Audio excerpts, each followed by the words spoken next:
आइए ईश्वर स्मरण करते हैं। ओ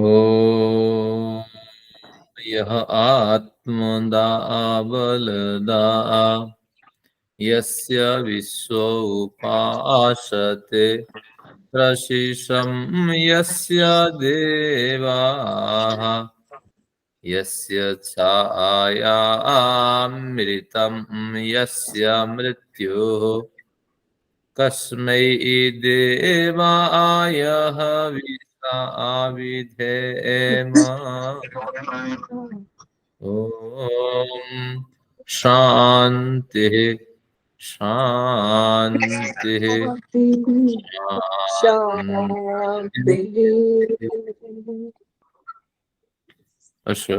परम पिता के लिए नमन है और आप सभी लोगों का अभिवादन है हमारे क्षेत्र में।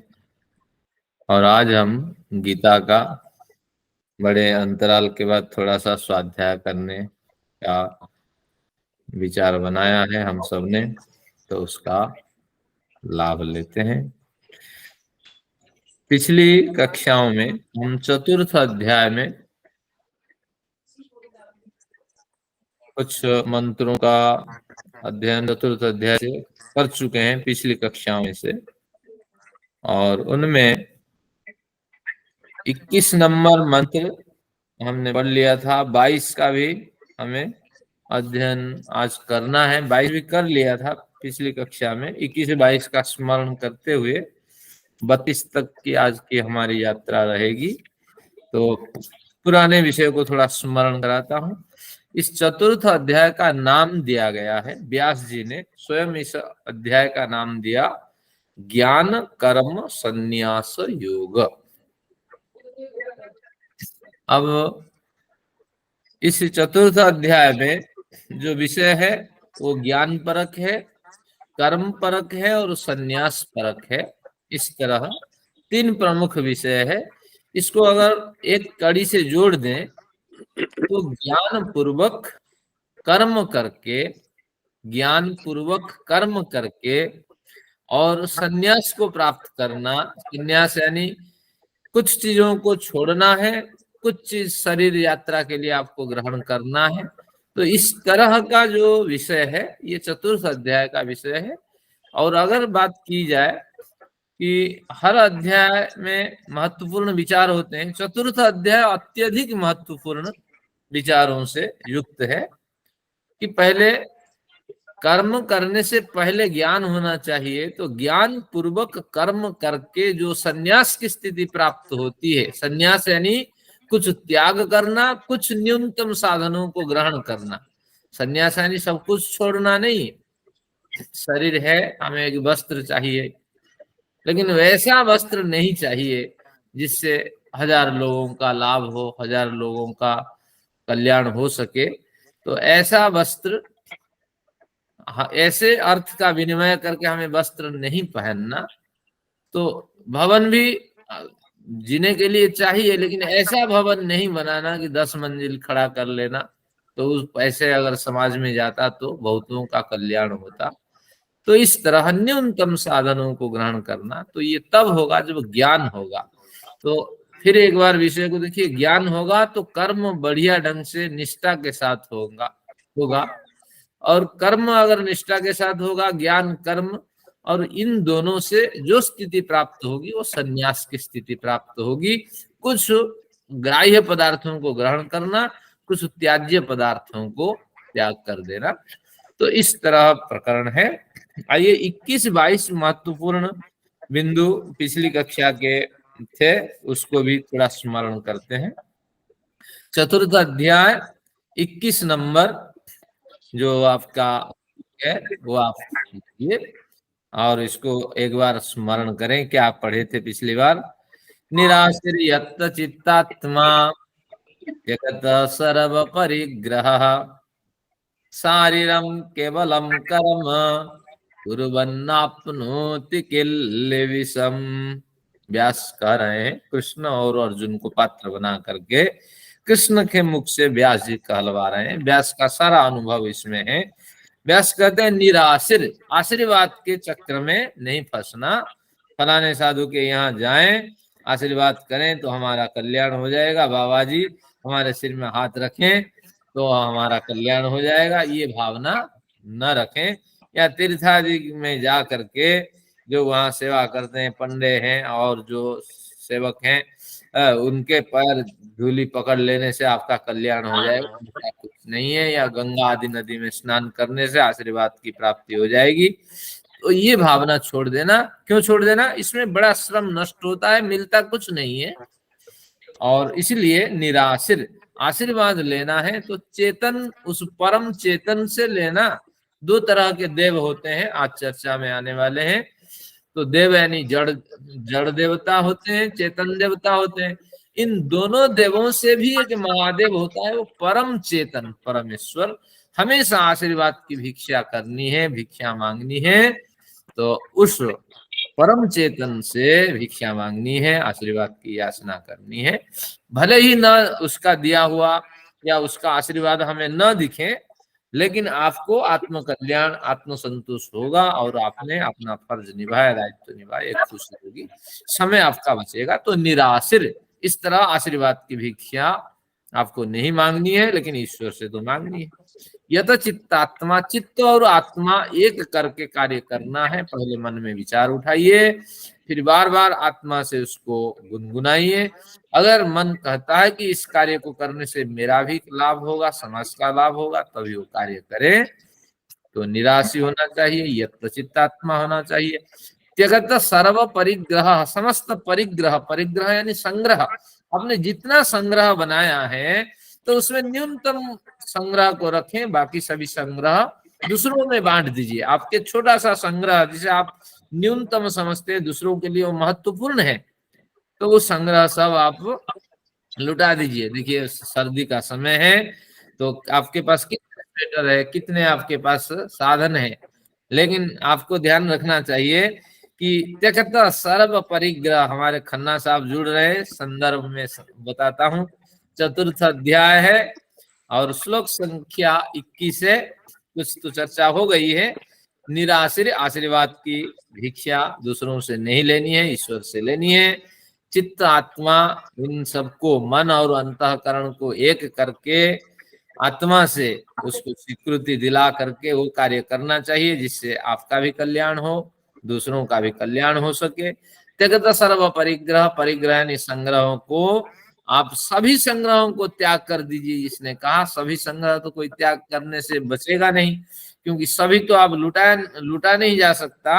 लेकिन वो कुछ स्थितियों में होता है, जब साधना में व्यक्ति प्रवीण हो जाता है। आपने सुना होगा नचिकेता और बाजस्रवा, इस तरह बाप बेटे दोनों थे। उन्होंने क्या क्या किया? विश्वजित यज्ञ किया। और विश्वजित यज्ञ का मतलब है कि विश्व पर विजय प्राप्त करना। विश्व पर वही विजय प्राप्त करेगा जो सभी परिग्रहों का त्याग कर देगा।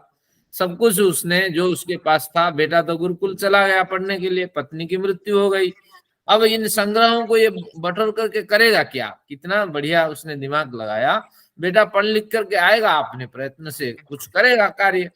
अब उसने संन्यास ले लिया और सब कुछ उसने लुटा दिया नचिकेता के बाप ने। जब सब कुछ लुटाया, बूढ़ी गायों को लुटा रहा था, तो नचिकेता ने प्रश्न किया, सब लुटा रहे हो, बूढ़ी गाय को दे रहे हो, और इसके हिफाजत कौन करे? तो इनकी मृत्यु तक आपको वेट करना चाहिए। नचिकेता का यही प्रश्न था। जब इनकी मृत्यु हो जाए, जिम्मेदारियां खत्म, तब फिर आप जो साधन देने से दूसरों को लाभ होगा वही दिया जाता है ना। जो साधन बर्बाद होने के लायक है वो प्रतीक्षा करनी चाहिए, तो मार भी तो नहीं सकते। कितना बढ़िया बाप बेटे का संवाद है, कभी पढ़िएगा नचिकेता उपाख्यान। तो ये कठोपनिषद में ये उपाख्यान आता है। तो त्यक्त सर्व परिग्रह, तो समस्त परिग्रह से अभिप्राय है जितना परिग्रह आपको नहीं चाहिए और अनावश्यक है, न्यूनतम साधन रख करके उनको सब त्याग कर दीजिए। शारीरम केवलम कर्म और कुर्बन आपनोति किल विषम, शरीर को जिलाने के लिए जितना कर्म आपको करना चाहिए, 2 जोड़ी कपड़े चाहिए, समय पर भोजन चाहिए, सिर ढकने के लिए एक आश्रम चाहिए, एक आवास चाहिए, और कुछ दैनिक भोजन के लिए कुछ व्यवस्था होनी चाहिए कि दूसरों के पास हाथ न फैलाना पड़े, बस उतना ले करके आप जीवन जिए। नापनोति किल विषम, इस तरह अगर जीवन व्यक्ति जीता है तो उसको पाप नहीं होता है, उसको कष्ट नहीं होता है। कुछ उदाहरण के लिए मैं बताता हूँ, कुछ ऐसे भी है हमारे पास साधक लोग हैं, बच्चों ने क्या किया कि विदेश में शिफ्ट हो गए। बच्चों ने जब हो गए, इनके पास गहने जो थे, अब बहू को कोई मतलब नहीं है। अरे डायमंड आजकल पहनते हैं, वो कौन से सोने चांदी के जेवर कौन देखता है, वो सब जब अनपेक्षित उसने समझा, उन लोगों ने उनको बेचा बेचा और समाज के कार्य में लगाया। और जो भी घर मकान जो कुछ थे सभी उसने समाज बेच करके समाज के कार्य में लगाए। जो भी पैसे आते हैं पेंशन आदि, तो उसी के सहारे ये जीते हैं। और एक छोटा सा सिर ढकने के लिए एक छोटा सा घर रखे, एक फ्लैट। तो इस तरह जिसने जीवन जिया, कुर्बन आपनोति के लिए विषम, वो तो कार्य कर रहा है लेकिन उसके कर्म में एक भी पाप, नया पाप उत्पन्न नहीं हो रहा है। बाकी जो पुराने पाप हैं वो धीरे धीरे सीमित हो जाएंगे, यानी उस पे ताला लग जाएगा। अगले जन्म के लिए वो पुराने जो कर्म है वो कारगर नहीं होंगे। फिर आपकी एक नई यात्रा की ओर आपकी वृद्धि होगी, आपकी प्रगति होगी। तो इस तरह ये जो चतुर्थ अध्याय का 21 नंबर श्लोक है, ये महत्वपूर्ण है। एक बार फिर मैं नजर घुमाता हूं। निराशीर की स्थिति में आपका समय बचेगा।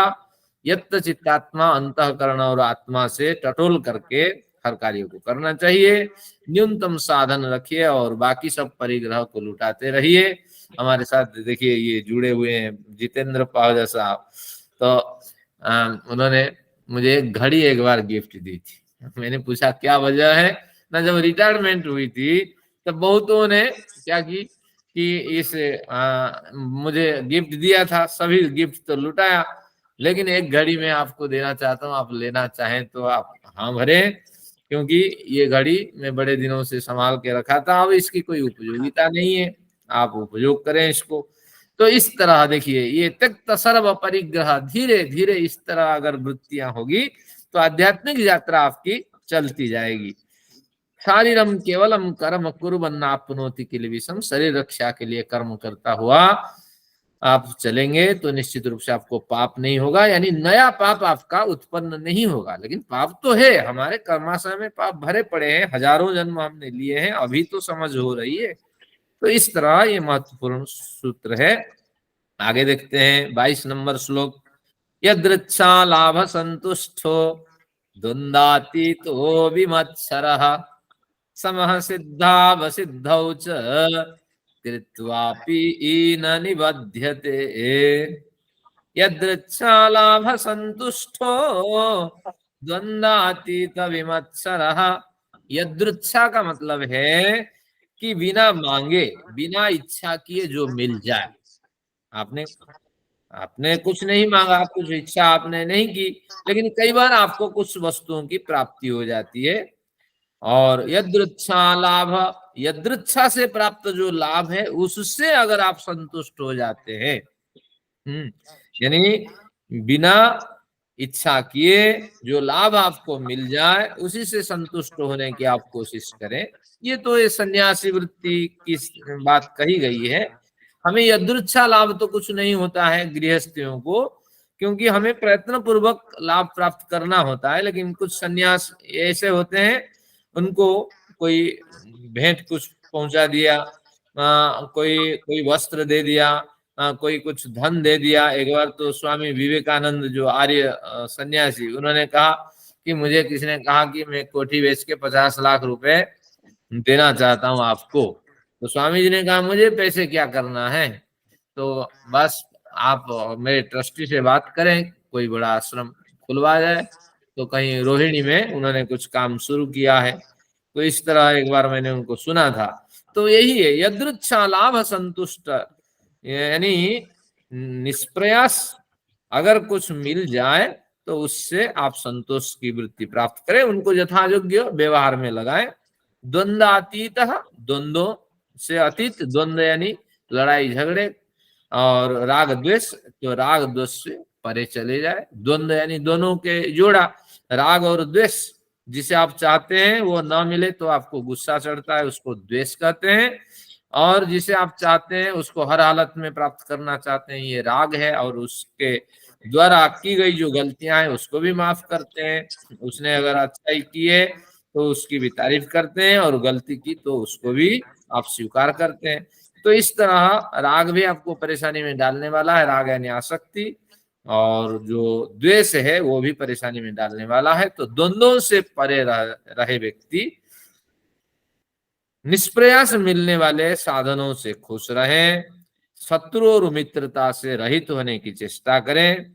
और जहां शत्रुता आपको दिखाई पड़े जगह छोड़ दीजिए, स्थान त्याग कर दीजिए, मित्रता उनसे खत्म करें। तो दूरी बनाइए तो निश्चित रूप से आप समस्थिति में रह पाएंगे। लेकिन ऐसा नहीं है कभी आपको द्वेष छोड़ देगा। आप जो भी कार्य करते हैं कईयों के दृष्टि में, कईयों की दृष्टि में वो कार्य अच्छा है और कईयों की दृष्टि में वो कार्य बुरा भी है। तो इसीलिए आपको ध्यान रखना है कि जिस ओर आपको प्रशंसा मिल रही है, जिस ओर हाँ आपके कार्य की तारीफ हो रही है, तो उस ओर आप जाइए। और जो विरोध पक्ष है उसका त्याग करें।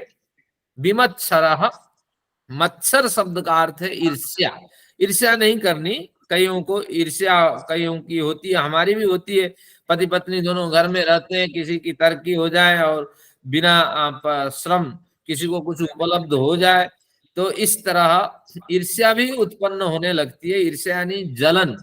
ऐसे कैसे हो गया, ऐसी कैसी बात आपने कर दी, आपको कोई अनुभव नहीं, आपने ऐसे कैसे कर दिया, और ये कैसे सफलता मिल गई। तो इस तरह इसको समझने के लिए पति पत्नी के द्वंद्व को आप पड़ोसी के द्वंद्व समझ लीजिए ना। पड़ोसी आपके पास है, उसने अगर एक बढ़िया गाड़ी खरीद ली जो नए इन्वेंशन की, तो आपकी रात में नींद उड़ जाएगी। अरे देखो ये आदमी तो कोई ना कोई काम करता है, कितनी बड़ी तरक्की उसकी हुई है। हमारी कुछ नहीं है, इतनी मेहनत करने के बाद कुछ नहीं हो रहा है। तो एक ईर्ष्या, जलन, दाह उत्पन्न होता है। तो इस तरह आप धीरे धीरे, आपने सहेलियों में कहीं कोई विदेश गया घूमने, तो हाँ आपको भी गुस्सा चढ़ जाता है, अरे हमारे पास उससे ज्यादा साधन है, हम नहीं जा पा रहे, हमारे बच्चे सब निकम्मे हैं, हमारे बच्चे सब इनएक्टिव है। तो इस तरह की जो ईर्ष्या आदि भावना, इससे आप रहित हो जाइए। तो ये तीन चीजें, हर बातों को उन्होंने महत्वपूर्ण ढंग से प्रस्तुत किया है व्यास जी ने। तो यदृच्छा लाभ की बात बताई, शत्रु मित्र से रहित हो जाइए, ईर्ष्या मन में न रखें, बल्कि जिसकी प्रगति हो रही है उसको आप धन्यवाद देते रहिए। हाँ, जैसे बच्चे क्या होते हैं, ज्यादातर ईर्ष्या इसमें जवानी में देखी जाती है। किसी लड़की से किसी का प्यार हो जाता है और दूसरा जो बैठा हुआ है वो उसको सहन नहीं कर पाता है, ना उस लड़की को सहन कर पाता है, ना वो प्यार करने वाले उसके जो मजनू होते हैं, उसके जो प्रेमिक होते हैं उसको सहन कर पाता है। ऐसी स्थिति में शास्त्र क्या कहता है कि आप खुशी मनाइए। जब ऐसी ईर्ष्या की स्थिति में आपको खुशी की प्राप्ति होगी, तो उस समय आप समझना कि अध्यात्म मार्ग में आप जा रहे हैं। तो आपने को टटोलते रहिए कि ये वृत्तियां खत्म हुई, ये वृत्तियां या हमारे अंदर अभी भी मौजूद है। तो यदृच्छा लाभ संतुष्ट हो गया, द्वंद्वातीत है, विमत्सर है। और सम सिद्धाव सिद्धौ च, सिद्धि और असिद्धि में समभाव की स्थापना रखें। सिद्धि और असिद्धि से मतलब है हर कार्य में सफलता मिलेगी ये कोई गारंटी नहीं है। सफलता मिली तो बढ़िया, नहीं मिली तो मान के चलिए कि विफलता तो मिलेगी ही मिलेगी। तो ये बात आप लेके चलिए। तो इस तरह अगर चलेंगे तो निश्चित रूप से विफलता को आप झेल जाएंगे, और विफलता पर सफलता प्राप्त करने के लिए आपको अवसर मिलेगा चिंतन करने के लिए। जहां जहां त्रुटि हुई है, त्रुटि हुई तभी तो विफलता मिली है, तो इसके लिए आप प्रयत्न करेंगे। तो ये चार बातें इन्होंने महत्वपूर्ण ढंग से प्रस्तुत की है, तो ये भी आपको ध्यान रखना है। निष्प्रयास जो कुछ मिल जाए उससे संतोष रखिए, शत्रु मित्र की भावनाओं से परे रहिए, और समावस्था में रहिए, ईर्ष्या की भावना छोड़ दीजिए।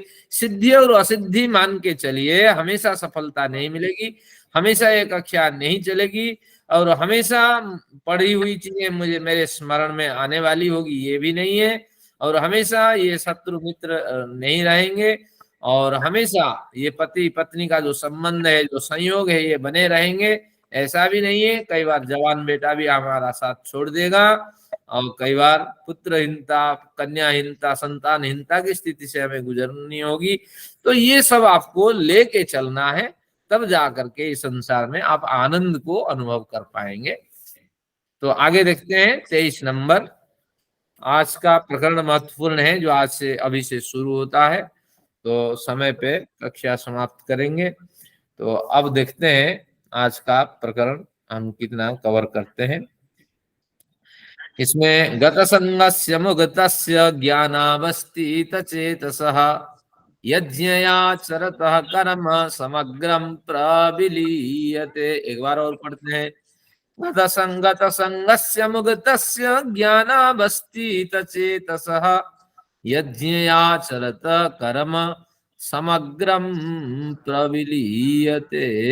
समग्रम कर्म प्रविलीयते, पूरा जीवन भर जितना कर्म वो ऐसा व्यक्ति करता है, उस कर्म की कालिक उसके जीवन में नहीं लगने वाली होती है। यानी कर्म की जो मलिनता है, कर्म से उत्पन्न जो दोष है, उसको प्राप्त नहीं होता है ऐसे साधक को। तो हमें कैसे साधक बनना चाहिए कि कर्म भी करें और कालिक से युक्त न रहें।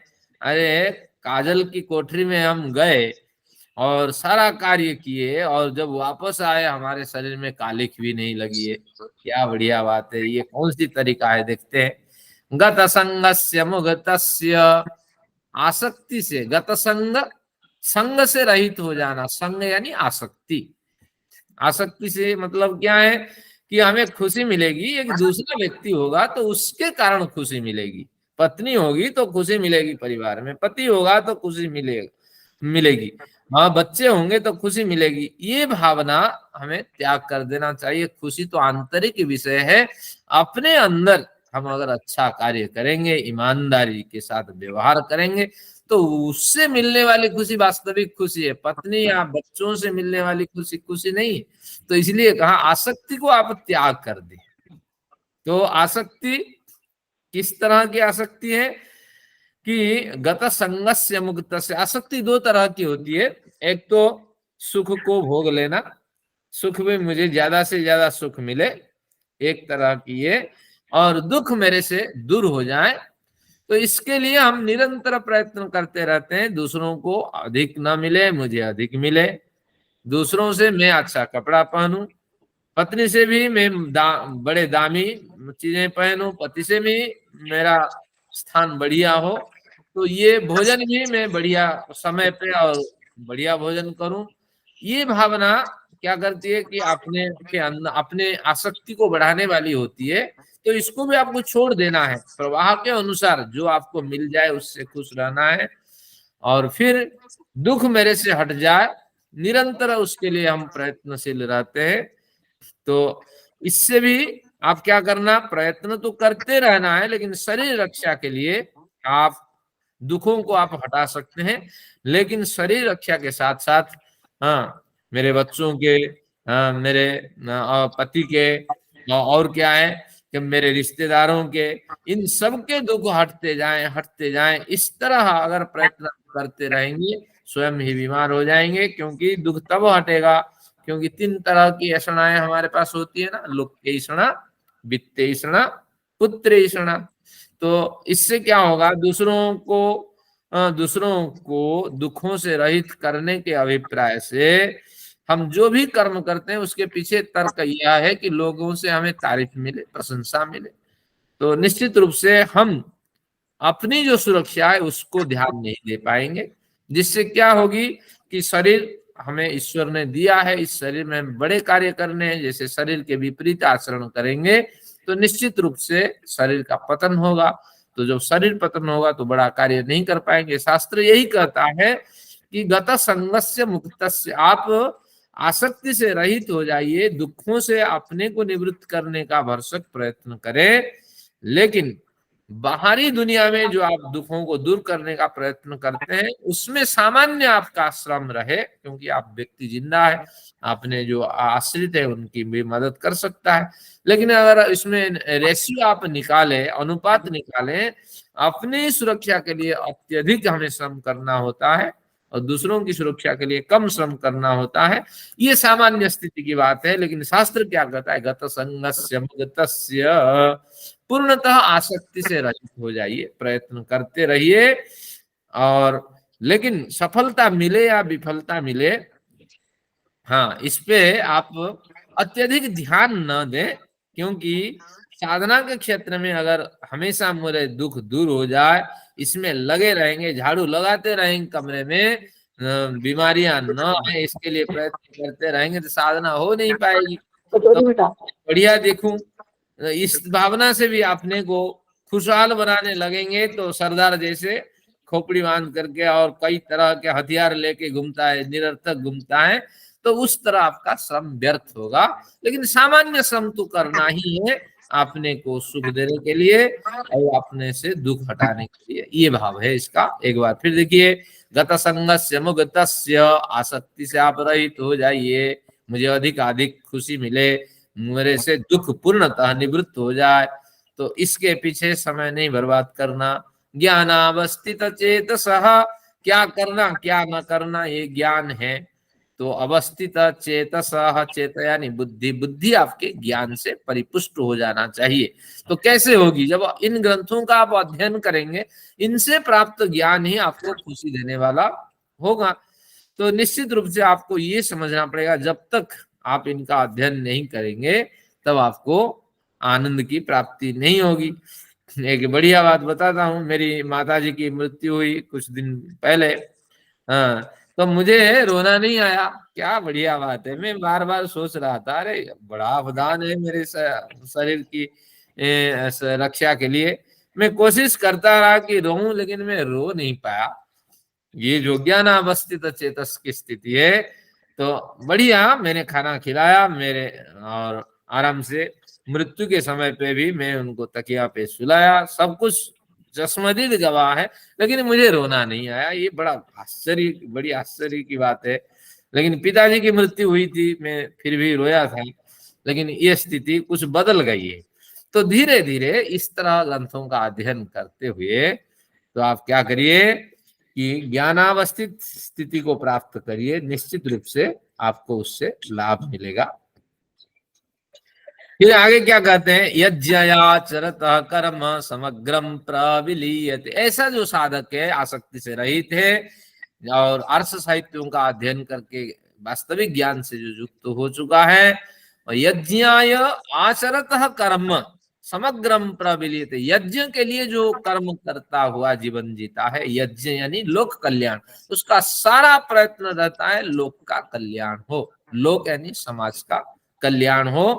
और इसके लिए जो प्रयत्न करता है, तो यज्ञ का कोई दूसरा अर्थ नहीं, यज्ञ के लिए कर्म करता हुआ वह कर्म की कालिक से लिप्त नहीं होता, ये श्लोक का अर्थ है।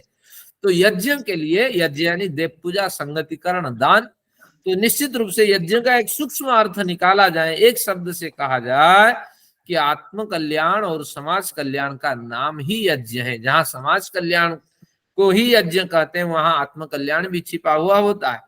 तो इस तरह अपने भलाई और समाज के भलाई के लिए जो कर्म करता हुआ व्यक्ति जीवन जीता है, उसके द्वारा किए गए समस्त कर्म दोष से रहित होता है, और उस कर्म से उत्पन्न दोषों के कारण अगला जन्म नहीं होता है, कोई दोष होता ही नहीं है। और जो विशुद्ध फल मिलता है, उससे उसकी जो अगले जन्म में प्रवृत्ति देखी जाती है। फिर एक बार देखिए कितना बढ़िया लिखा है, आसक्ति से रहित हो जाइए, अर्थ साहित्य का अध्ययन करके ज्ञान को, बुद्धि को परिपुष्ट कर लीजिए, और यज्ञाय आचरतः कर्म, यज्ञ के लिए, लोक कल्याण के लिए कर्म करते हुए जीवन जिए, तो निश्चित रूप से समग्रम प्रविलीयते, समग्रम कर्म, जो आपका समग्र कर्म, जीवन में जितने कर्म होते हैं वो कर्म प्रविलीयते, यानी वो विलीन हो जाते हैं कर्म, वो दोष युक्त होकर के उभरते नहीं है, और उससे नया जन्म आपको मिलता नहीं है। तो इस तरह हमें कुछ बिंदु दिए गए हैं, इसको नोट करके आप रखिए, कैसे हमें जीवन जीना है। निराशी होना है, यत चित्तात्मा होना है, त्यक्त परिग्रह है, शारीरिक कर्म करना है, लाभ संतुष्ट में, द्वंद्वातीत में, विमत्सर में, सिद्ध सिद्धि में, गत संग मुक्त, इस तरह ये बिंदु कुछ नोट करके आपको रखने होंगे जीवन जीने के लिए, तब जाकर के बढ़िया ढंग से आप जीवन जी पाएंगे। अब देखते हैं ईश्वर समर्पण। अब जो 24 नंबर श्लोक है महत्वपूर्ण है। इस श्लोक का नाम है, जिनके पास पेन है लिख दीजिए, ब्रह्म कर्म समाधि। एक बहुत बड़ा प्रकरण है, ब्रह्म कर्म समाधि। तो किस तरह हम ईश्वर के प्रति समर्पित हो जाएंगे, और जो समर्पित हो जाता है, जो आश्रय दाता है, उसी की जिम्मेदारी होती है। जैसे बच्चा माँ के आंचल खूब जोर से पकड़ लेता है, माँ मारने लगती है तो खूब जोर से वो पैर को पकड़ लेता है बच्चा। बस आपने पैदा किया और कितना मारना है मारो, पीठी पीछे तरफ होता है तो माँ कितने मारे, एक दो चांटा मार करके फिर उसको गोदी में उठा लेती है। तो उसी तरह ब्रह्म कर्म समाधि, हम ईश्वर के प्रति समर्पित जब हो जाते हैं तो सारा दायित्व तो ईश्वर पे होता है। तो वो स्थिति हम कैसे प्राप्त करें? तो एक श्लोक बढ़िया व्यास का अपना अनुभव है, ब्रह्मार्पणम। ये 3-4 बिंदु महत्वपूर्ण है। ब्रह्मार्पणम, हर कार्य आप बड़ी ईमानदारी के साथ करिए और ब्रह्म को अर्पित करिए। ब्रह्म को अर्पित करिए। ईश्वर चेतन है, वो देख रहे हैं, सुन रहे हैं और जान भी रहे हैं। ये तीनों बात आप बार बार स्मरण करें और बढ़िया ढंग से कार्य करें। जितना आपसे हो सके, भोजन बनाना है तो जितनी पवित्रता के साथ, जितनी बढ़िया ढंग से हो सके, हाँ, यूट्यूब आदि देख करके जितना बढ़िया हो सके आपसे आप कंट्रीब्यूशन करिए। जो कमियां रह गई उसकी पूर्ति करिए। तो उसी तरह जो भी दायित्व दिया गया है, मैं अगर ये गीता को स्पष्ट करता हूं, मैं भी स्वाध्याय करके आता हूं, क्योंकि ब्रह्मार्पणम, क्योंकि मेरा मालिक खुश हो जाएगा। ये भावना अंदर रखिए। जैसे हमारे साथ खन्ना साहब जुड़े हैं, वानप्रस्थी है, तो निश्चित रूप से ईश्वर खुश हो जाएगा, यानी मेरा मालिक खुश हो जाएगा मेरे आचरण से। इस भावना से अगर ब्रह्मार्पण, आपका कर्म ब्रह्म यानी परमेश्वर को अर्पित होता है, परमेश्वर को अर्पण करने के अभिप्राय से ही मैं कर्म कर रहा हूं, जो मुझे देख रहा है, सुन रहा है, जान रहा है, इस भावना से जब आपका कर्म होगा तो आप ईश्वर समर्पित हो ही गए। कर्म में त्रुटि हो ही नहीं सकती, गलती हो ही नहीं सकती। तो इस तरह की वृत्ति, दुकान में 100 रुपए दिए और दुकानदार ने हमें क्या किया, 400 रुपए वापस दिया, 100 रुपए का हमने सामान लिया और घर चल दिए। लेकिन ब्रह्मार्पण की स्थिति होगी तो क्या होगा, घर आकर के भी हमने वापस किया दोबारा जा करके, लेकिन ब्रह्मार्पण की स्थिति होगी तो वहीं हमने तो 100 दिया, 400 के हम अधिकारी नहीं है, क्योंकि मेरा मालिक देख रहा है, सुन रहा है, जान रहा है, वहीं तत्काल उसको रिफंड कर दीजिए। तो ये भावना धीरे धीरे डेवलप अगर हो जाए तो समझ लेना अध्यात्म में आप प्रवेश कर रहे हैं। जो नए साधक जुड़े हैं उनके लिए है ब्रह्म कर्म समाधि, ये प्रकरण है। 24 नंबर श्लोक है ब्रह्मार्पणम, ब्रह्म हबि, और ये तो कर्म को अर्पित करना। हबि, हबि यानी द्रव्य है। क्या क्या द्रव्य है? जो घी आपके पास है, हाँ, जो आपका भोजन है, हाँ, और क्या क्या है, जो तिल जौ आपके पास सब कुछ है।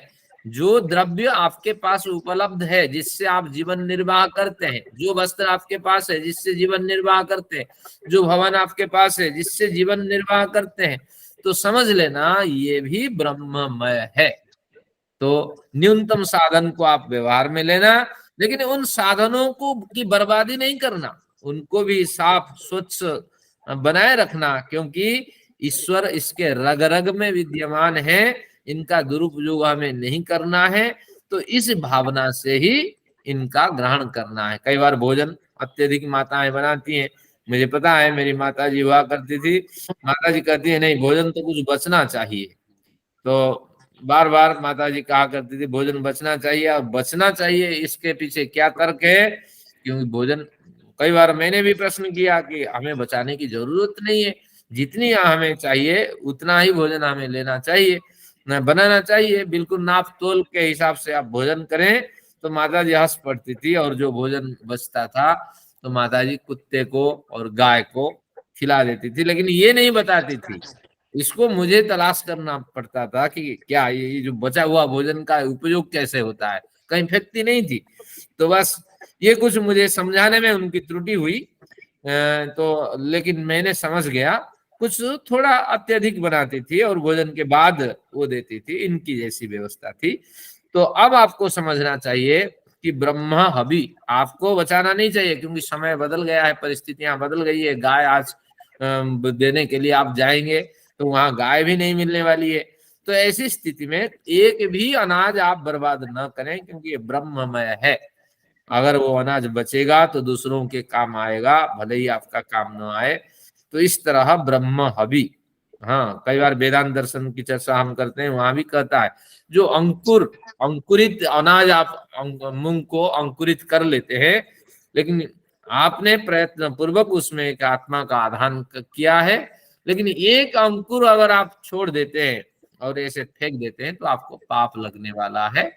तो इस तरह बिल्कुल चुन चुन करके उनको खाना चाहिए, और इस तरह की वृत्ति अगर रखेंगे तो ब्रह्म हवि आपके जीवन में होगा, पदार्थों का भली भांति उपयोग हो पाएगा।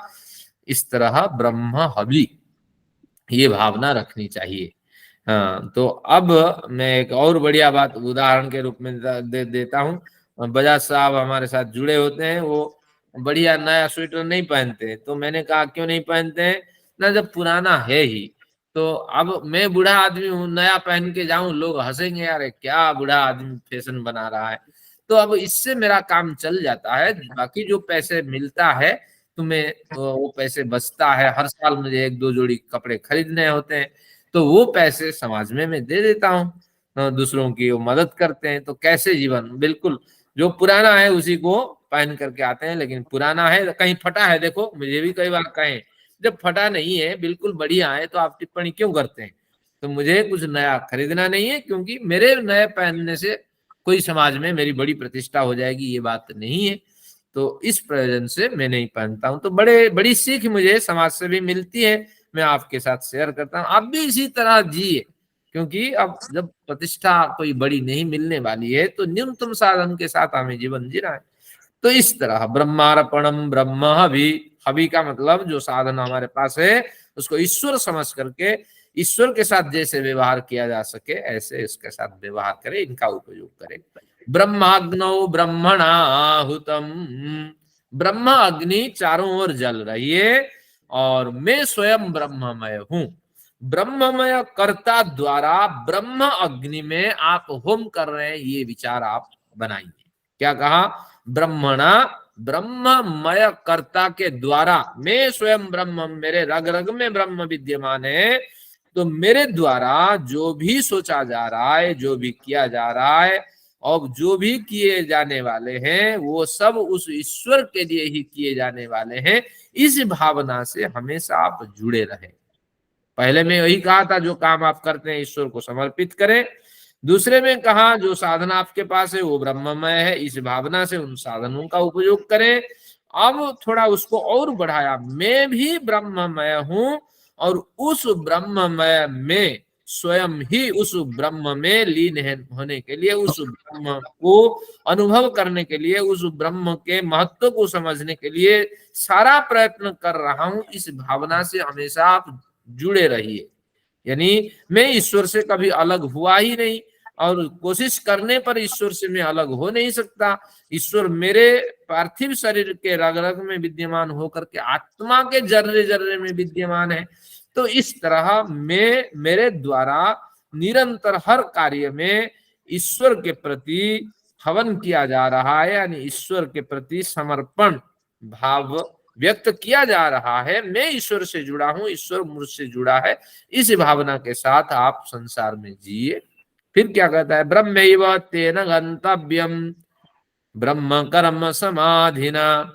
तो ब्रह्मैव तेन गंतव्यम, ये तीन भावना के साथ जिसका व्यवहार होता है, ब्रह्मार्पण होता है, ब्रह्म अभी होता है और ईश्वर से मैं जुड़ा हूं, मुझसे ईश्वर जुड़ा है, इस भावना से जो युक्त रहता है तो ब्रह्मैव तेन गंतव्यम, हमेशा ही वो ब्रह्म में रमता हुआ व्यक्ति दिखाई पड़ता है, क्योंकि ईश्वर से कभी वो अलग हुआ ही नहीं है।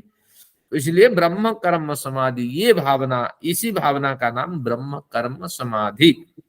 ब्रह्म के लिए कर्म करता हुआ समाधि से मैं जुड़ा हुआ हूं, और जो जन्म मुझे मिला है ब्रह्म के लिए, ईश्वर की प्राप्ति के लिए कर्म करता हुआ, हाँ, मैं इस जन्म को पूर्ण करूंगा, इस जन्म को सफल बनाऊंगा, इस भावना से मेरा जन्म हुआ है व इस भावना से मैं जीवन जीता हूं।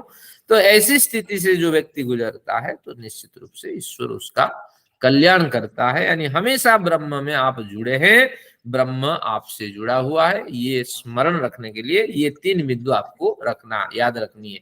ब्रह्मार्पणम, क्या काम करते हो, इसके पीछे क्या तर्क है, मैं मुर्गा काटता हूं, क्या तर्क है इसके पीछे, ब्रह्मार्पणम। अगर आपको स्मरण आ जाए, निश्चित रूप से कर्म में ब्रह्म के लिए अर्पित नहीं कर सकता। जान से किसी को जान से मारने का अधिकार मेरा नहीं है, तो ये कर्म से, इस कर्म से हम हट जाएंगे। हर कर्म करते हुए पूछिए क्या ये ब्रह्मार्पण योग्य कर्म है, नहीं है तो इससे हटिए। ब्रह्म भी, जो साधन मेरे पास है क्या मैं इसका दुरुपयोग कर रहा हूं या सदुपयोग कर रहा हूं, ये भी आप पूछिए। और ब्रह्मणाहुतम, मेरे द्वारा जिसमें ब्रह्ममय स्वरूप विद्यमान है उसके द्वारा क्या ईश्वर प्रीत्यर्थ कर्म किया जा रहा है, नहीं किया जा रहा है, तो निश्चित रूप से कहीं ना कहीं त्रुटि है, तो उसकी भी आप सुधारिए। ऐसी जीवन शैली जीने वाला व्यक्ति निश्चित रूप से ब्रह्म कर्म समाधि से जुड़ करके ईश्वर से हमेशा जुड़ा रहता है। लेकिन ये कुछ पंक्तियां, कुछ नहीं, यही केवल 24 नंबर श्लोक आप याद रखिए ना, आपके जीवन में बड़ा बदलाव हो जाएगा। निरंतर इसको आप 3 बिंदुओं को स्मरण करते रहिए और आपके जीवन में एक बड़ा बदलाव आएगा। अब कुछ यज्ञ परक चर्चा आगे मिलेंगी। ब्रह्म कर्म समाधि को समझ लेने के बाद यज्ञ, अभी मैंने कहा था देव पूजा, संगतिकरण, दान, एक बार इसको भी समझ लीजिए। देव पूजा, जड़ चेतन 2 देवता होते हैं, चेतन मनुष्य आदि हैं जो ज्ञानी गुणी विद्वान होते हैं, और जो आदर्श व्यक्ति हमारे सामने होते हैं उनको चेतन देव हम कहते हैं। कुछ जड़ देव है जो निरंतर हमें कुछ देते रहते हैं, लेते नहीं है, वृक्ष है, नदी है, सूर्य है, चंद्र है, प्रकृति के जो पदार्थ हैं, तो ये सब, बादल है, हवा है, रोशनियां हैं, तो ये सब जड़ देवता है। तो अब कहते हैं कि कुछ लोग कैसे यज्ञ करते हैं। हर व्यक्ति किसी न किसी तरह यज्ञ करके ईश्वर से जुड़ने की कोशिश करता है, लेकिन उसकी पूर्ति तब होती है जब ब्रह्म कर्म समाधि से वो जुड़ता है। ये चर्चा करते हुए आखिर में जाएंगे कि जब तक ज्ञान नहीं है, आपके द्वारा जितने यज्ञ किए जा रहे हैं, यज्ञ यानी लोक कल्याणकारी कार्य, अपना भी कल्याण, समाज का कल्याण, जब तक वास्तविक ज्ञान आपको नहीं मिला है, ये सारा कर्म आपको कर्म बंधन से डालने वाला है, यानी नया जन्म देने वाला है। कर्म तो अच्छा है, लेकिन ज्ञान न होने के कारण उसमें निष्ठा नहीं होती है, और जिस ढंग से आपको कर्म करना चाहिए त्याग के साथ, वो नहीं हो पाता है, जिसके कारण फिर अगला जन्म आपका होता है। तो ज्ञान निष्ठ कर्म से जो समाधि की प्राप्ति होती है, त्याग की प्राप्ति होती है, संन्यास की प्राप्ति होती है, वही इस अध्याय का विषय है, ज्ञान कर्म संन्यास योग। 25 नंबर पे देखिए, दैवमेवा परे यज्ञम योगिनः पर्युपासते, पर्युपासते, परिउपासते। भली भांति कुछ लोग क्या करते हैं, ईश्वर से जुड़ने के लिए दैव यज्ञ का अनुष्ठान करते हैं, यानी जड़ पदार्थों का विनाश नहीं करते हैं, वृक्षों की कटाई नहीं करते हैं, निरर्थक वृक्षों पेड़ पौधों को काटते नहीं है, नदी को गंदा नहीं करते हैं, और क्या करते हैं, दैवमेवा परे यज्ञम, और इस तरह जड़ देवता की भी उपासना करते हैं, चेतन की उपासना करते ही है, क्योंकि चेतन से ज्ञान मिलता है, बल मिलता है, उत्साह मिलता है, सारी समझ तो उसी से मिलती है। ज्ञानी गुणी विद्वान आदर्श व्यक्तियों की पूजा करते हैं, उनका सम्मान करते हैं, जड़ पदार्थों का न्यूनतम तो भोग करना होता है, बाकी बर्बाद नहीं करते हैं। ऐसे जो जीवन जीते हैं वो भी प्रयत्न करते हैं हम ईश्वर से जुड़े। और कुछ व्यक्ति कैसे जीते हैं ईश्वर से जुड़ने के लिए, ब्रह्माग्ना वा परे यज्ञम यज्ञेनैवोपजुह्यति। ब्रह्माग्नौ अपरे, अपरे कुछ लोग और भी होते हैं, ब्रह्माग्नौ यज्ञेन एव यज्ञम उपजुह्यति। ब्रह्माग्नि में, यानी ब्रह्माग्नि से यज्ञेन एव यज्ञ उपजुह्यति, शास्त्रों का गंभीर अध्ययन करते हैं, गंभीर अध्ययन करके ईश्वर यानी ब्रह्म के महत्व को समझते हैं, और उस ब्रह्म प्राप्ति के जो चश्मा ढूंढ गए, साधनों का अनुष्ठान दोनों करते हैं, लगाने पड़ते हैं। जिससे क्या होता है, इन साधनों का हाँ, इन साधनों का अनुष्ठान करने से वो ब्रह्म से जुड़ते हैं और फिर उपजुभति, वही ज्ञान जो उन्होंने प्राप्त किया है दूसरों को भी समझाते हैं, दूसरे यजमानों को के यहाँ पहुंचते हैं, फिर उनको भी समझाते हैं भैया शास्त्रों में ऐसे ऐसे बताया, ऐसा ऐसा अनुष्ठान करोगे तो तुम्हारा कल्याण होगा। तो इस तरह ब्रह्म से जुड़ने के लिए समाज में कितनी परंपराएं फैली हुई है ये बता रहे हैं। कुछ लोग देव यज्ञ करते हैं, जड़ चेतन देवताओं की उपासना करके ब्रह्म से जुड़ने की कोशिश करते हैं। कुछ लोग शास्त्रों का अध्ययन करके ब्रह्म अग्नि में स्वयं को ही आहुत करते हैं, ब्रह्म के रहस्यों से गुजरते हैं और दूसरों को भी इस तरह उपदेश दे करके उनको भी ब्रह्म की ओर ले चलते हैं। फिर आगे क्या कहते हैं, श्रोत्रादीन इंद्रियाणि अणिये संयमाग्नि सुजुह्वति। कुछ लोग संयम रूपी अग्नि का अनुष्ठान करते हैं, संयम भली भांति रखते हैं और श्रोत्रादि इंद्रियों में, यानी श्रोत्र आदि से क्या है, कान, 5 हमारे ज्ञानेंद्रियां होती है, त्वक, चक्षु, श्रोत्र, घ्राण और रसना। त्वक यानी त्वचा, चक्षु यानी आंख, रसना यानी जीवा, घ्राण यानी नासिका और कर्ण, इनसे हम विषय को ग्रहण करते हैं और फिर उस पर विचार करते हैं। तो श्रोत्र आदि का, कान आदि जो ज्ञान की 5 इंद्रियां हैं, श्रोत्रादि इंद्रियाणि संयमाग्नि सुजुह्वति, उनको संयमित रखते हैं कि कान में हमें जो अश्लील शब्द सुनाई पड़े, क्योंकि जा ही रहे हैं, अश्लील शब्द होगा, समाज में व्यवहार कर रहे हैं, तो अश्लील शब्द को सहन करने की शक्ति अपने में हमें डेवलप करना है, जवाब नहीं देना है। और साथ में जो प्यार भरे शब्द मिलते हैं तो उसकी प्रति भी अवहेलना करना, क्योंकि आगे कहा है ब्रह्मार्पण, मेरा हर कर्म ब्रह्म के खुशी के लिए, ईश्वर की खुशी के लिए होने चाहिए, लेकिन इस तरह किसी झांसे में नहीं फंसना।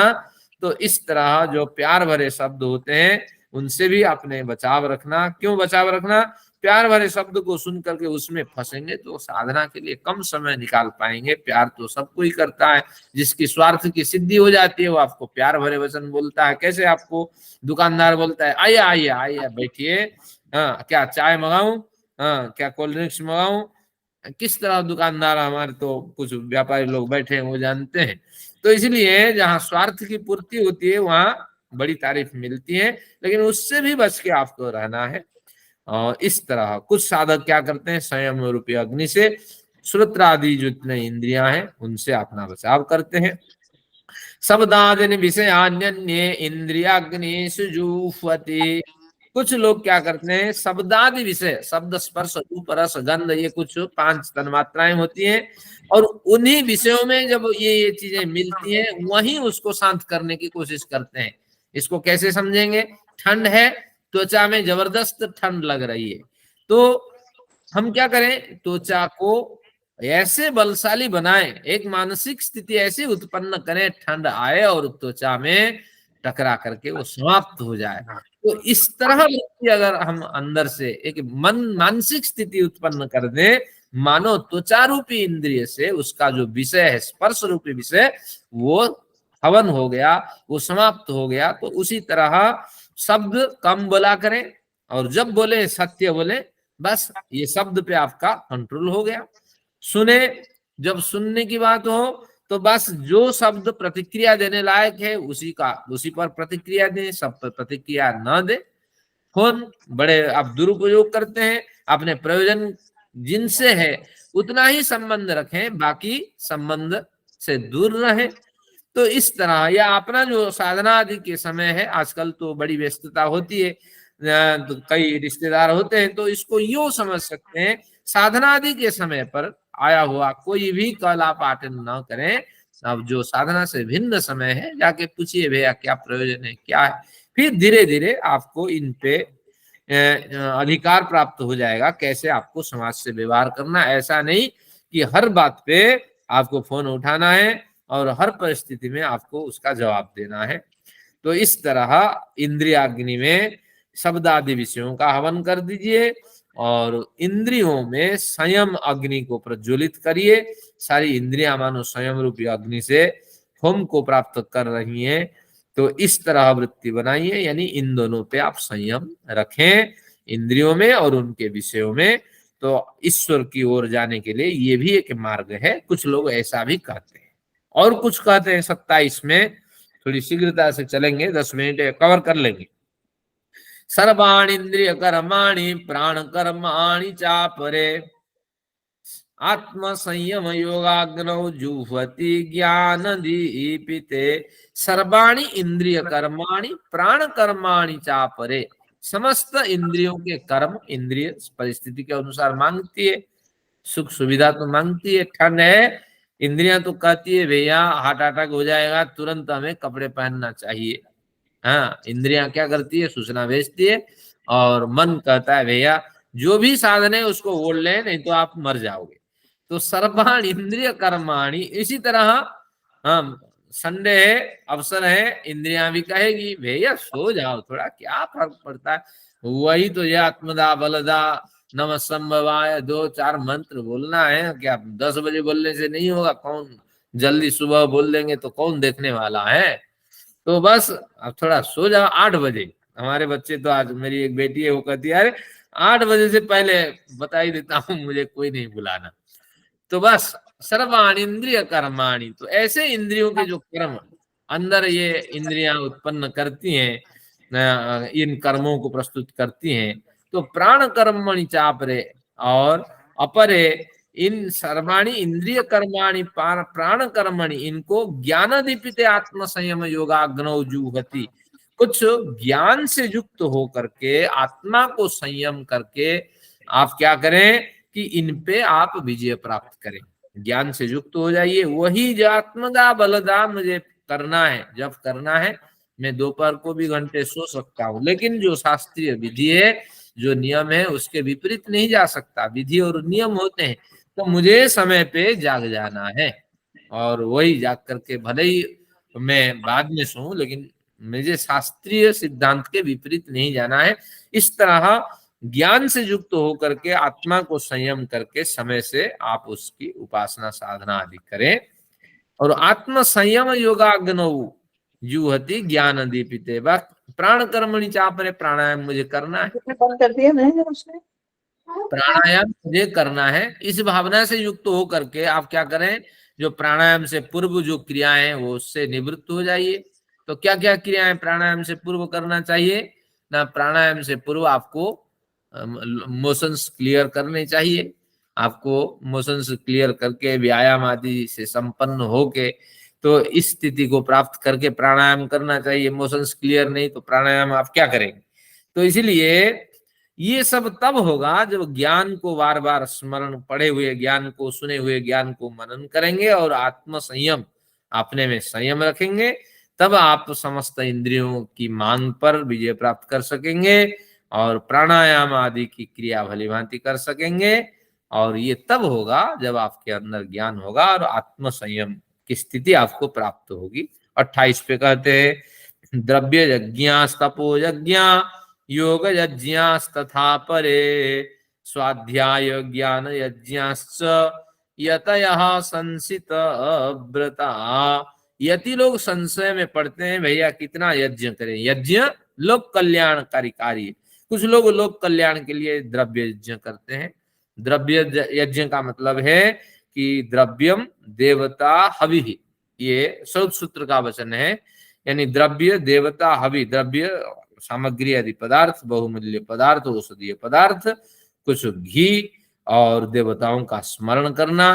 तो इस तरह करके कुछ लोग क्या करते हैं, ईश्वर से जुड़ने की कोशिश करते हैं। तपो यज्ञ, उत्तम कार्य करते हुए मिलने वाले द्वंद्वों को सहते हैं कुछ लोग, इसको भी कुछ लोग यज्ञ कहते हैं।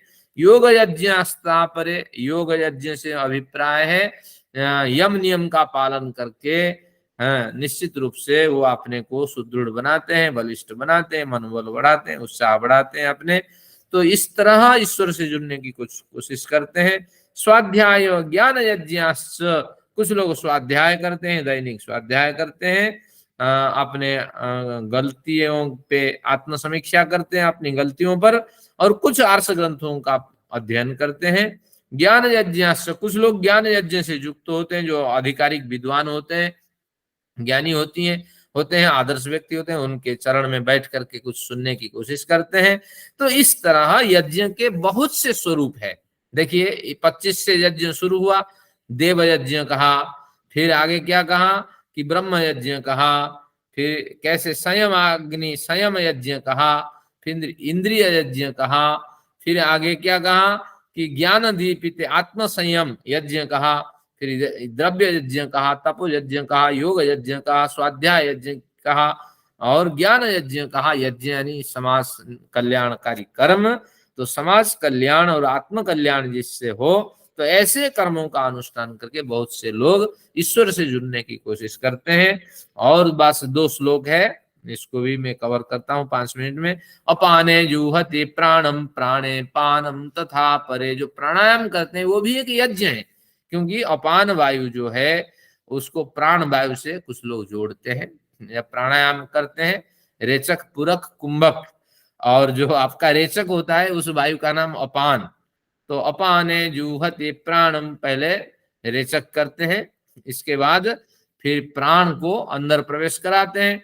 तो इसलिए ये जो हुआ आपका पूरक हुआ, और फिर बीच में रखते हैं उसको कुंभक कहते हैं। प्राणापान गति रुद्ध्वा, प्राण और अपान दोनों गति को जब रोक देते हैं वो है आपका कुंभक। तो इस तरह प्राणायाम परायण, प्राणायाम करके ईश्वर से जुड़ने की बहुत से लोग कोशिश करते हैं, क्योंकि प्राणायाम करने के बाद एक स्थिरता मिलती है। भले ही आप भस्त्रिका प्राणायाम कर लें उससे भी स्थिरता मिल जाएगी, लेकिन जो सामान्य प्राणायाम है उससे अधिक स्थिरता मिलती है। फिर देखिए 30 में आया अपरे नियत आहारा प्राणान प्राणे सुजुफति। कुछ लोग नियत आहार करते हैं, न्यूनतम साधन को, न्यूनतम भोजन लेते हैं, अधिक भोजन नहीं लेते हैं। आधा पेट योगी, पौना पेट भोगी और भरपेट रोगी, ये 3 बिंदु आप ध्यान रखिए। आधा पेट योगी, योगी हो गए तो भोजन की मात्रा उसमें आधा पेट तो कोई नहीं खाएगा, लेकिन भोजन की मात्रा कम रखेंगे वो, लेकिन बढ़िया पौष्टिक भोजन चाहिए, नहीं तो शरीर ही मुड़ जाएगा। ध्यान रखिए, ये शास्त्रकार इसको क्लियर नहीं करते, कहीं कहीं क्लियर कर देते हैं। इसमें अभी आएगा क्या क्या लेना चाहिए। रस्या स्निग्धा स्थिरा हृदया आहारा सात्विक प्रिया। तुम्हें तो नियत आहारा कम भोजन लेना है, लेकिन कैसे जियोगे ना, रस्या स्निग्धा स्थिरा हृदया। तो इन कैटेगरी के भोजन आपको लेना है, लेकिन न्यूनतम भोजन लेना है। न्यूनतम से मतलब है जिससे शरीर चल सकता है और आपने को प्रसन्नता मिल सकती है। तो ऐसी स्थिति में तो आधा पेट जो है योगी, पौना पेट होने से भोगी, भोगी भी चाहता और थोड़ा खा लूं और थोड़ा खा लूं, थोड़ी चटनी और दे दीजिए। तो प्राण प्राणे सुयुयति भोगी। और रोगी कौन है, पूरा पेट रोगी। कुछ लोग ऐसे खाते हैं, हमारे यहाँ कंप्यूटर ऑपरेटर होते हैं, वो तो कहते हैं इतना खाया कि मुंह से अब निकल जाएगा, पानी पीने के लिए जगह भी नहीं है। तो अब देखना, तो ये रोगी की स्थिति है। सर्वप्येते यज्ञ विदो यज्ञ क्षपित कलमसा। तो नियत आहार ग्रहण करके कुछ लोग ईश्वर से जुड़ने की कोशिश करते हैं, और कुछ लोग प्राणन प्राणे सुयुयति, प्राण शक्ति को प्राण शक्ति में हवन करके भी ईश्वर से जुड़ने की कोशिश करते हैं। तो क्या तात्पर्य है, जो प्राण शक्ति हमारे अंदर जो प्राण शक्ति है, तो जब आप सो जाते हैं तो उस प्राण से प्रार्थना करिए। क्या प्रार्थना करिए कि सब सो रहे हैं लेकिन आप ही जाग रहे हो, तो निश्चित रूप से आपके साथ ईश्वर का घनिष्ठ संबंध है। मैं आपसे प्रार्थना करता हूं, मेरी जो प्रार्थना है, मेरा जो नमन है, तो कम से कम ईश्वर तक आप पहुंचा दीजिए, मैं आराम से सोता हूँ। वेद में मंत्र आता है, अग्नि तुम सुजागृही वयम सुमंदिसी मही। हम लोग रोजाना पाठ करके योग निद्रा में जाते हैं। हे अग्नि तुम सुजागृही, हे आत्मा मेरी जीवात्मा, इस प्राण शक्ति के साथ तुम जागते रहो। वयम सुमंदिसी मही, आपके जागते रहने पर हम सोना चाहते हैं। रक्षाण ब्रह्मणस्पति, उस परमेश्वर से प्रार्थना करो कि वो हमारी रक्षा करे, हमारी प्रार्थना को स्वीकार करें, हमारा नमन स्वीकार करें। प्रबुद्धे च पुनस्कृति, हे आत्मा मुझे समय पे जगा देना, क्योंकि मुझे बड़े कार्य करने हैं। इष्टापूर्ते संसृजिताम अयम च, इष्ट कार्य करना, आपूर्त कार्य करना, समय पे मुझे जगा देना। तो इस तरह ये कुछ योग निद्रा के बिंदु होते हैं, किसी अवसर पे इस पर चर्चा कर सकते हैं। तो अब इसने कहा कि कुछ कम न्यूनतम आहार ग्रहण करके ईश्वर से जुड़ने की कोशिश करते हैं, कुछ प्राण से प्राण को हवन करके, यानी प्राण जो हमेशा प्रवृत्त रहने वाली जो प्राण शक्ति है, उस प्राण शक्ति से अपने मन शक्ति से प्रार्थना निवेदित करके ईश्वर से जुड़ने की कोशिश करते हैं। सर्वप्येत यज्ञ विदः यज्ञ क्षपित कर्मसा, ये सारे साधक यज्ञ से पाप को नष्ट करने वाले कहलाते हैं। कुछ ना कुछ पाप इससे ईश्वर से जुड़ करके ये नष्ट करने वाले होते हैं, लेकिन ये सारे प्रयत्न न्यूनतम प्रयत्न होते हैं, क्योंकि आगे कहेगा इसमें 31 और 32 में कहेगा कि जब तक आपको ज्ञान नहीं मिलते, कहाँ पे कहेगा 33 नंबर पे थोड़ा आ जाइए, देखिए, सर्वम कर्म कर्माखिलम पार्थ ज्ञाने परिसमाप्यते। जब तक ज्ञान नहीं मिला किस ढंग से इन अनुष्ठान को करना है, ये समझ जब तक नहीं आपके अंदर आई है, तब तक ये सारा श्रम आपका केवल दिखावा ही रह जाएगा। कितने लोग प्राणायाम करते हैं, ईश्वर से जुड़ने के लिए प्राणायाम नहीं करते हैं, दूसरों को सिखाने के लिए प्राणायाम करते हैं। कितने लोग भजन गाते हैं, ईश्वर से जुड़ने के लिए भजन नहीं गाते हैं, बल्कि दूसरे लोग ताली बजाएं, वाहवाही करें। तो बस कितने लोग साधन करते हैं, कम न्यून भोजन ग्रहण करते हैं कि परिवार लोग समझे कि मैं साधना कर रहा हूं। तो ये तब होगा जब आपको ज्ञान मिलेगा। तो इस ओर हमें लेने के लिए, ईश्वर ले जाने के लिए ये शास्त्रकार कुछ सिद्धांत देते हैं। तो समय तो हो गया है, तो सत्र को यही समाप्त करते हैं। बस 2 मिनट में हमने आज क्या क्या पढ़ा, इस पे अपने विचार को दौड़ाते हैं। 21 से हमने यात्रा शुरू की, कुछ बिंदु उन्होंने 21 में हमें बताए कि इन विषयों पे आपको बार बार मनन करना चाहिए। आशीर्वाद की याचना ईश्वर के अतिरिक्त किससे नहीं करना चाहिए। मन बुद्धि युक्त होकर के साधना में लगना चाहिए, और अनावश्यक वस्तुओं को आप समाज कल्याण के लिए दान कर देना चाहिए। अगर कुछ लाभ बिना प्रयास से हो जाता है तो उस लाभ से आप संतोष की वृत्ति रखें। अगर आवश्यकता नहीं है तो दूसरों को उसको वितरित कर दें। द्वंद्वातीत शत्रु मित्रता की भावना से परे रहिए, क्योंकि ये भावना रहेगी तो आपकी साधना में विघ्न होगा। तो विमत्सरः ईर्ष्या की भावना को छोड़ दीजिए। सफलता विफलता दोनों साथ साथ चलती हैं, ये भावना से भी आप युक्त रहिए। 23 पे आया, आसक्ति को छोड़ दीजिए, और आर्ष ग्रंथों को अध्ययन करके आप ज्ञान की वृद्धि करते रहिए। समस्त कर्म आपके कल्याण, आत्म कल्याण और समाज कल्याण के लिए आप करें, और पूर्णतः ईश्वर समर्पण भावना से 24 में कहा आप जुड़ जाइए। सब कार्य ईश्वर के लिए आप कर रहे हैं, और ईश्वर प्रदत्त समस्त पदार्थों को भलीभांति व्यवहार में लें, और स्वयं ही आप ब्रह्ममय हैं और उस ब्रह्म से आप जुड़ रहे हैं। इस भावना से ईश्वर की चिंता, ईश्वर का चिंतन करते रहिए। कुछ यज्ञ की चर्चा की है, समाज में बड़े यज्ञ का प्रकरण प्रचलित है। देव यज्ञ है, और ब्रह्म यज्ञ है, इंद्रिय यज्ञ है, संयम यज्ञ है, आत्म संयम यज्ञ है, द्रव्य यज्ञ, तपो यज्ञ, स्वाध्याय यज्ञ। हमने आज स्वाध्याय यज्ञ किया, ज्ञान यज्ञ भी किया। तो इस तरह विविध यज्ञ का प्रकरण है। कुछ प्राणायाम भी आप करें, जो लोग प्राणायाम छोड़ चुके हैं वो भी करें, उसके माध्यम से भी हम ईश्वर से जुड़ सकते हैं। और सारा कुछ नियत आहार ग्रहण करें, न्यूनतम आहार ग्रहण करें, अधिक भोजन न करें, तभी आप साधना आदि कर पाएंगे। तो ये भावना से आप जुड़ें, और इन सभी भावना से अगर ईश्वर प्रमुख वृत्ति बना करके इन सभी कार्यों को करते हैं तो आपके न्यूनतम क्या होते हैं, पाप क्षय होते हैं। और फिर आगे 33 नंबर में क्लियर करेंगे कि पूर्णतः समझ के साथ, पूरी निष्ठा के साथ अगर कार्य करते हैं तो इसमें पूर्णतः सफलता मिलेगी। तो 31 और 32 आज के जो टारगेट था उसको हम अचीव नहीं कर पाए, तो ईश्वर की जितनी प्रेरणा थी उसकी हमने पूर्ति की। आपको 1-2 मिनट आपका अधिक लिया, इसके लिए क्षमा प्रार्थी हूँ।